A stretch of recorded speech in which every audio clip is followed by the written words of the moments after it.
I'm Chef Pyatt. Today we are going to be making puff pastries. I'm going to teach you how to make a puff pastry with both a sweet and a savory filling. Puff pastries are extremely versatile. You can fill them with savory items to make them into an hors d'oeuvre, or you can fill them with pastry cream, whipped cream, many different kinds of sweet creams and custards to make them into a dessert. So first off, we're going to make our pastry cream. First thing we're going to do is go over here and put our 1.5 cups of heavy whipping cream on. First, we're going to pour our 1.5 cups of heavy whipping cream into our pot, and we're going to allow it to warm up. We just want it warm, just to where you're going to see a little steam rising off of it. You don't want it to boil because it will start to curdle. So this should only take, on a gas range, probably about 5 to 10 seconds. If you're using an electric range, it will take a little bit longer. Okay, now that we've got our heavy whipping cream warmed up, we're going to go ahead and turn the heat off and leave that there, and then go back over to our other ingredients. Okay, we're going to take a 1/2 cup of granulated sugar, 1/4 cup of all-purpose flour, and a 1/4 teaspoon of salt. We're going to whisk that together just until it's mixed. After we get that whisked, we're going to take our 4 egg yolks and add that to it. Now you want just the egg yolks, you don't want any of the white in there. We're going to mix that together, and it's going to form a thick paste. And just whisk it until all the flour and sugar is incorporated into the egg.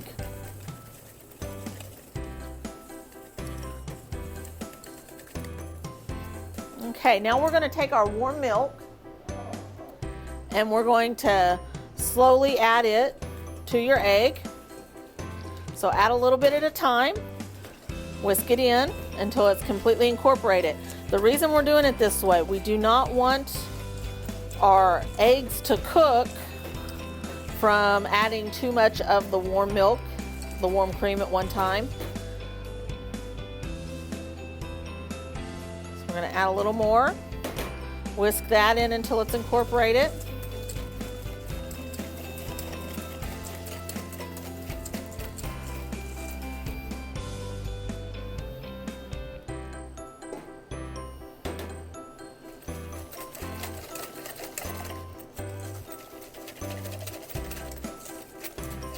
Okay, and we'll have our last addition of the cream.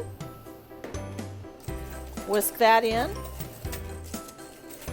and then we're going to add it all back to our pot, and we're going to go back over to our range and cook this. Okay, so we have our egg and cream mixture set over a medium-low flame, and we're going to continually whisk. Your cream mixture is going to be rather thin at first, but the longer you cook it, it is going to start thickening up. And we're going to cook it until it comes to a boil.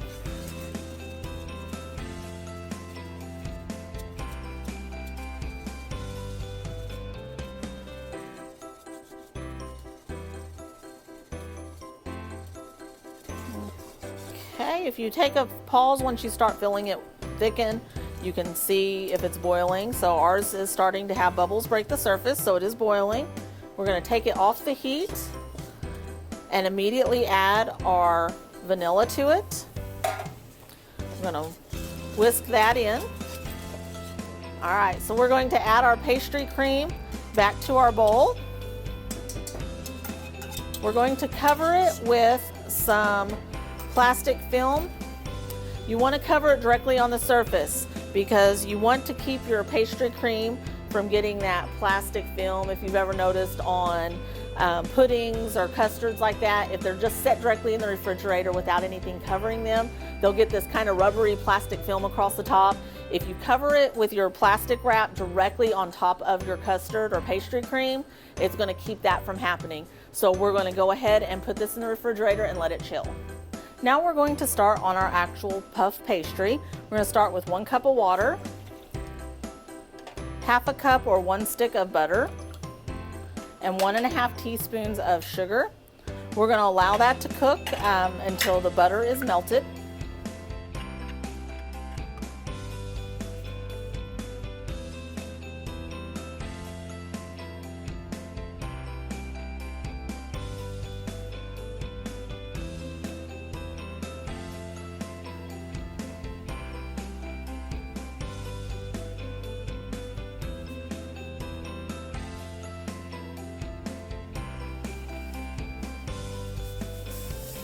now that our butter's melted, we're going to turn our flame off.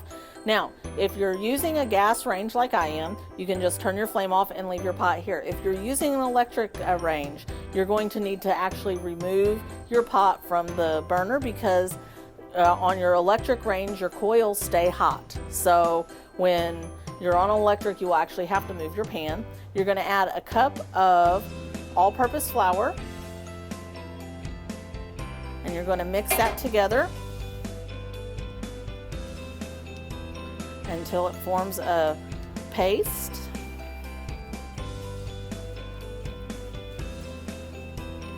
Once the flour is fully incorporated in with your water and butter mixture, you're going to go ahead and turn your flame back on about a medium flame. And you're going to cook it for about 30 seconds while you stir continually.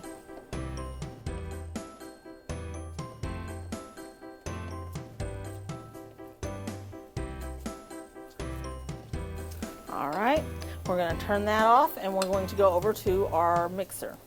Okay, we're going to put our pastry dough into our mixer. We're going to turn that onto a medium speed. We're going to start adding our eggs one at a time while it mixes. And you're only going to add the next egg once the first egg has completely incorporated. You want to make sure that this is going the whole time so that your egg doesn't have time to start cooking. Well, don't worry if you see that it starts to come apart a little bit, because as the egg finishes incorporating in, it's going to come back together into a cohesive dough.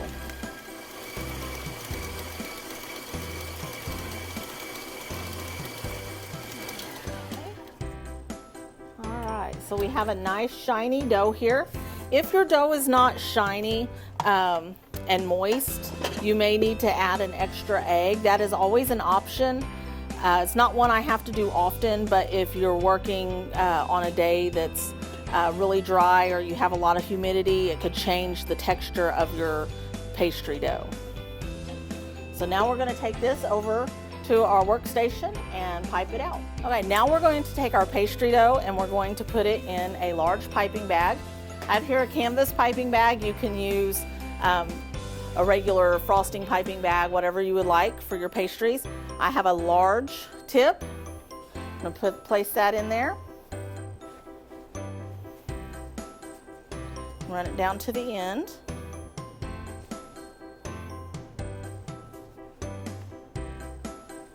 Okay, and then anytime you fill a pastry bag, you need to fold it over and use your hand to cup it, so that way you leave yourself plenty of room for your squeezing. You're going to place your pastry dough into your pastry bag.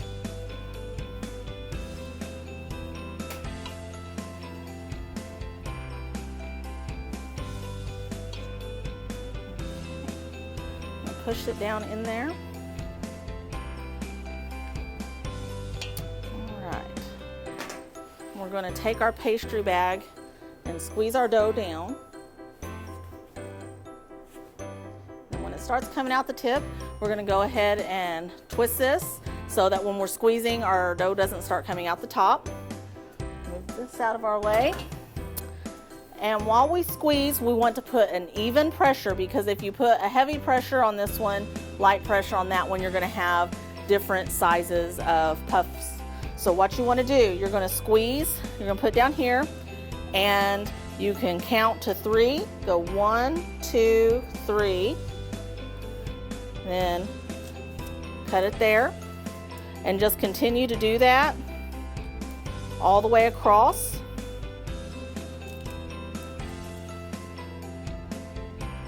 And this will keep all your puff pastries the same size by doing it that way.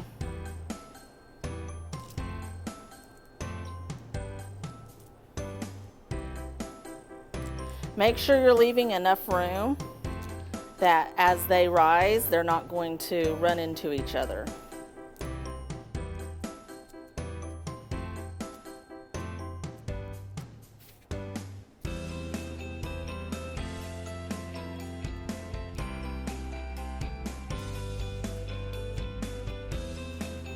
Now, if you don't have a pastry bag at home and you want to make this recipe, you can always just use a teaspoon or a scoop and get the same results. You just want to make sure that you're getting the same size scoop or teaspoon each time.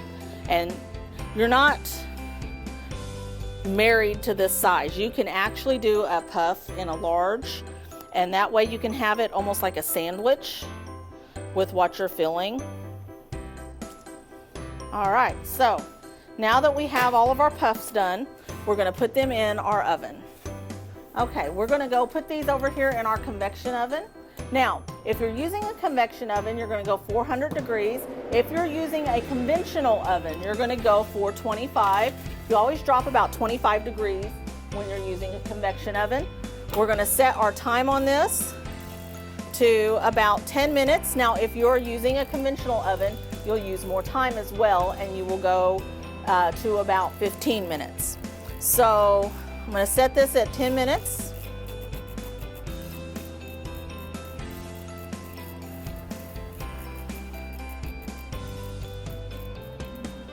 Okay, now when our time is up here, you're going to reduce your temperature to 325 on a conventional oven, 300 on a convection, and you're going to cook just until your puff has puffed up and it's a golden brown.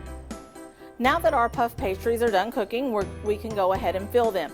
Earlier I made a walnut cranberry chicken salad, so I'm going to show you how to go ahead and fill those. You're going to just cut pretty much anywhere on your puff pastry. You want it to be able to set on its flat bottom, and you're going to fill it with your filling. And you want it slightly overfilled. That way it looks nice, makes it a little more attractive, appealing to people. Notice we have, this is from the egg and the air that we incorporated. That's why we use our mixer when we add our egg. That's going to make your hollows inside of here. So that's what we're going to be filling up with our fillings.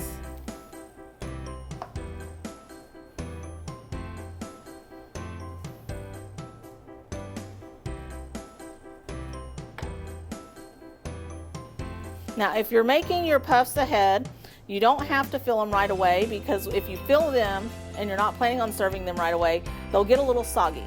So you can store these in an airtight container, a freezer bag, something like that, so that they won't go stale and they won't get soggy with your ingredients already filled in them.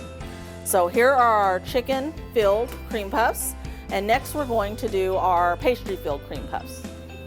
Okay, now that our pastry cream is chilled, we're ready to fill our cream puffs with our pastry cream. So we're going to take our pastry bag with a smaller tip than what we used on making the cream puffs, and we're going to go ahead and fill that with our pastry cream.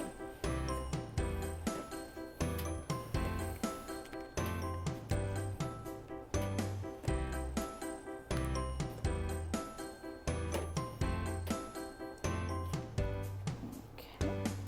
Once we get that in our bag, we'll go ahead and do our puffs.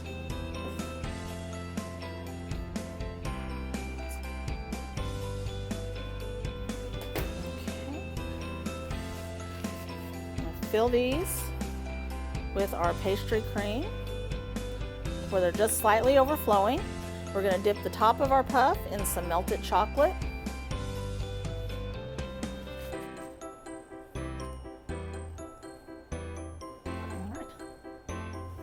You can use any kind of chocolate you would like with this. On these, I'm using some milk chocolate. All right, and there you have it, your cream puffs.